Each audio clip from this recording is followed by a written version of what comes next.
هاي السلام، وصلنا هنا لمنطقة المسلمين موجودة في نيو دلهي. قدام على طول في الجامع، جنبها في منطقة كاملة سوق للمسلمين، وفي نفس المكان شارع كامل مليان محلات أكل. هنشوف ده كله، بس نخش نصلي الأول. النهاردة الجمعة.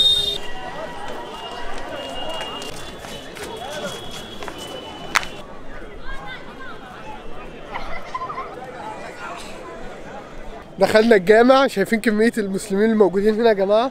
رهيب رهيب لما تشوف كمية الناس دي في بلد غير مسلمة أصلا. واو. الحمد لله. أكتر من 200 مليون مسلم موجودين هنا في الهند. ده أكبر جامع موجود في المدينة وأشهر واحد في الهند، اسمه جامع مسجد. واللي بنى الجامع ده هو نفسه الشخص اللي بنى تاج محل، واحد من عجائب الدنيا السبعة، فعشان كده التصميم بتاعه رهيب.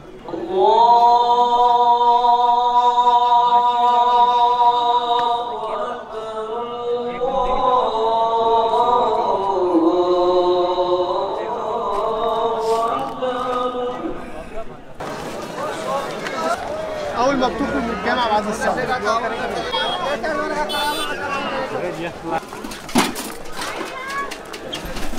أول ما بتخرج من الجامعة بقى بتلاقي الماركت الرهيب اللي احنا فيه ده. كل اللي شغالين فيه مسلمين، وكمان بيبيعوا حاجات أكل حلال بقى، بيبيعوا اللبس بتاعهم التقليدي، بيبيعوا الحاجات اللي بتتلبس على الراس. كل اللي شغالين هنا مسلمين.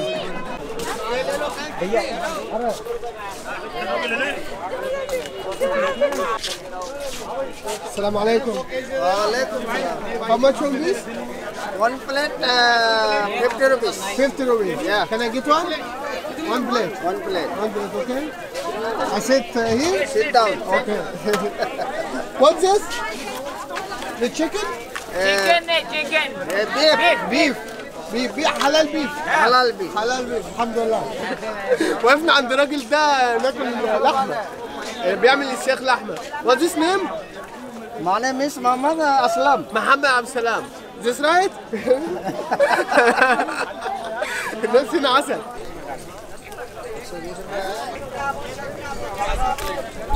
ده الطبق بتاعنا، نحط قطع اللحمة ومعاها البصل. بسم الله.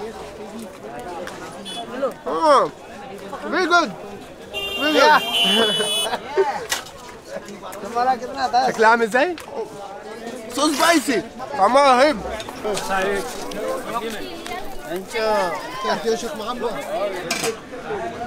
وقفنا المحل ده نطلب شاي، بيقول لك عندهم شاي سبيشال، العادي ب 10 ده ب 20. خلينا نشوفه. लियो एक स्पेशल दे दो।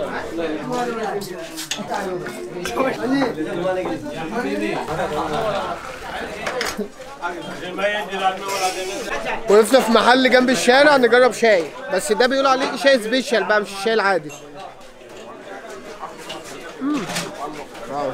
شايفين شكل المحل؟ رهيب، بس انا مش عارف ايه المختلف، تقريبا لبن زياده بس كده. محل في وسط السوق، شايفين؟ بس رهيب الشاي، فعلا سبيشال. الناس كلها قاعده تبص عليا.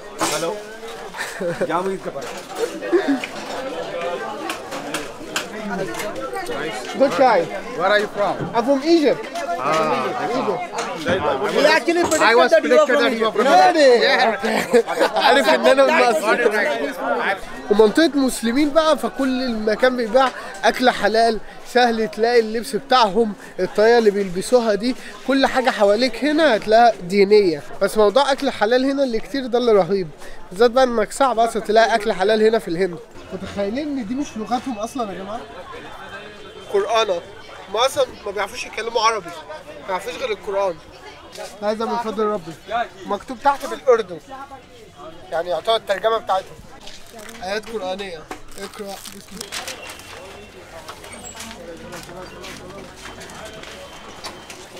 الله. سجاجيد صلاة.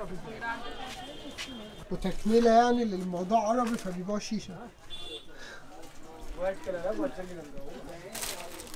اللبس الهندي هنا بقى بس محتشم عشان مسلمين، نفس الالوان.